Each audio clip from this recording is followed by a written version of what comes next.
Assalamualaikum warahmatullahi wabarakatuh. Perkenalkan, nama saya Muhammad Genda Waskito, nomor absen 20 dari kelas 11 TPM 2. Di sini saya akan mempresentasikan dakwah tentang materi mengatasi kegalauan dengan mendekatkan diri kepada Allah Subhanahu wa taala.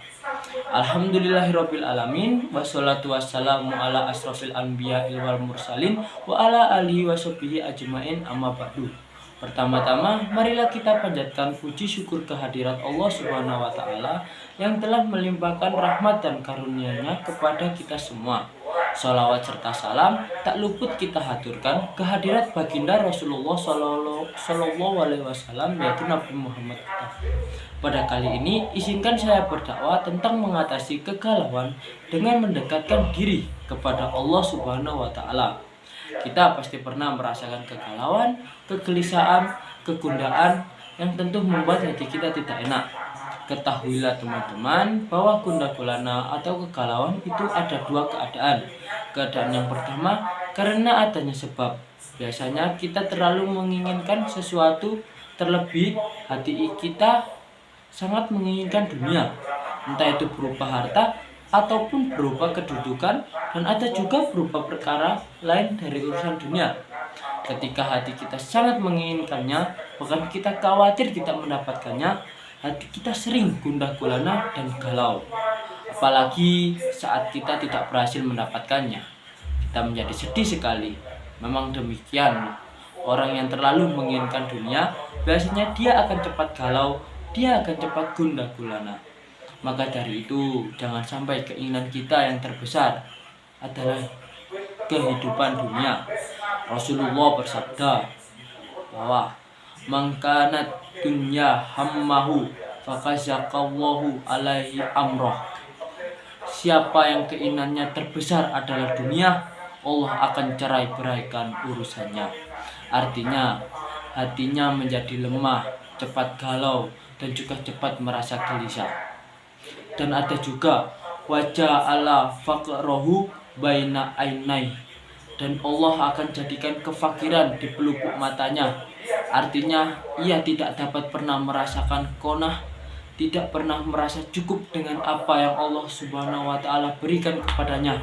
Maka ini adalah akibat dari terlalu mengharapkan dan menginginkan dunia. Akhirnya seringkali hati kita ditimpa kegalauan. Ada lagi galau tiba-tiba tanpa sebab. Tiba-tiba hati kita galau, tiba-tiba kita sedih. Kenapa itu bisa terjadi? Syekhul Islam Ibnu Taimiyah rahimahullah dalam kitab Majmu' Fatawa menyebutkan bahwa galau atau gundah seperti itu biasanya akibat dari dosa dan juga memikirkan dosa yang sudah kita buat. Akhirnya Allah Subhanahu wa taala memberikan sanksi dengan cara dijadikannya hati kita galau, gundah gulana tanpa sebab. Yang seperti ini apa obatnya? Tentu kita obati dengan banyak istighfar kepada Allah Subhanahu wa taala di saat hati kita tidak tentram, hati kita tidak tenang tanpa sebab. Maka itu biasanya akibat dari dosa yang pernah kita lakukan, dosa yang kita pikirkan. Apa yang kita lakukan ketika galau? Pertama, banyak-banyaklah berzikir kepada Allah Subhanahu wa taala. Karena tidak ada sesuatu yang bermanfaat untuk hati yang lagi galau dari berzikir kepada Allah. Kedua, memperbanyak membaca Al-Quran. Karena Al-Quran adalah obat di dalam hati. Ketiga, banyak-banyak mendekatkan diri kepada Allah Subhanahu wa taala. Kita harus ingat, yang kita harapkan, yang kita inginkan tidak mungkin bisa diraih kecuali atas izin Allah Subhanahu wa taala. Yang keempat, mengadu kepada manusia. Di saat gundah gulana, di saat kita galau, jangan sesekali mengadu kepada manusia, karena mengadu kepada manusia tidak ada manfaatnya. Adukanlah kepada Allah Subhanahu wa taala, insya Allah mendapatkan jawabannya. Mungkin ini yang dapat saya sampaikan. Saya akhiri dakwah ini. Semoga dakwah ini dapat bermanfaat bagi kita semua dan kalangan masyarakat. Sekian dari saya. Apabila ada salah kata, wabillahi taufiq wal hidayah. Wassalamualaikum warahmatullahi wabarakatuh.